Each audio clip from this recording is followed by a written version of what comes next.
નમસ્કાર બાળ મિત્રો, આજની વાર્તાનું નામ છે કોણ શ્રેષ્ઠ. તો ઉનાળાની ઋતુ હતી અને રાજા વિક્રમ દરબાર ભરી અને બેસ્યા હતા. કાલિદાસ પંડિત પણ આ દરબારમાં બેઠા હતા. કાલિદાસ પંડિત પોતાના કામમાં તલ્લીન હતા. આ જોઈ વિક્રમાદિત્ય રાજાને મજાક કરવાનું મન થયું. તેમણે કાલિદાસ પંડિતને કહ્યું, તમે કદરૂપા છો ને આજે તો વધારે કદરૂપા લાગો છો. મને તો તમને જોઈને હસવું આવે છે. ભગવાને તમને દેખીતો અન્યાય કર્યો છે. કાલિદાસે રાજાજીની વાત મૂંગા મોઢે સાંભળી લીધી.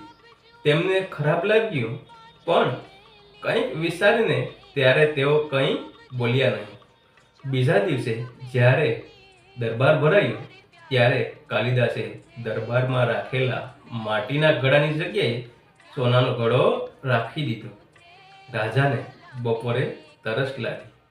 તેમણે સોનાના ઘડાનું પાણી પીધું તો તે તેમને ગરમ લાગ્યું. રાજાજી ગુસ્સાથી લાલચોળ થઈ ગયા. કોણે અહીંથી માટીનો ઘડો લઈ લીધો? અને એને એટલી પણ ખબર નથી પડતી કે સોનાના ઘડામાં પાણી ઠંડુ રહેતું નથી. આ જોઈ કાલિદાસ પંડિત હાથ જોડી બોલ્યા, માફ કરો મહારાજ, એ માટીનો ઘડો મેં જ લઈ લીધો છે અને સોનાના ઘડો મેં જ રાખ્યો છે. મને એમ થયું કે રાજાને સુંદર વસ્તુ જ ગમે છે.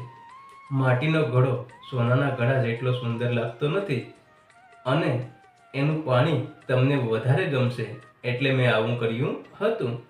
રાજાજીનો ક્રોધ શાંત થઈ ગયો. તેમને તરત જ પોતાની ભૂલ સમજાઈ ગઈ. તેમણે કાલિદાસને કહ્યું, તમે આજે મને સાચી સમજ આપી દીધી છે.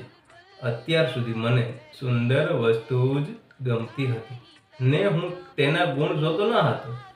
માટે ગુણવાન માણસ જ શ્રેષ્ઠ છે, સુંદર નહીં. આટલું કહી આખા દરબારની વચ્ચે રાજા વિક્રમાદિત્યએ કાલિદાસ પંડિતનું સન્માન કર્યું.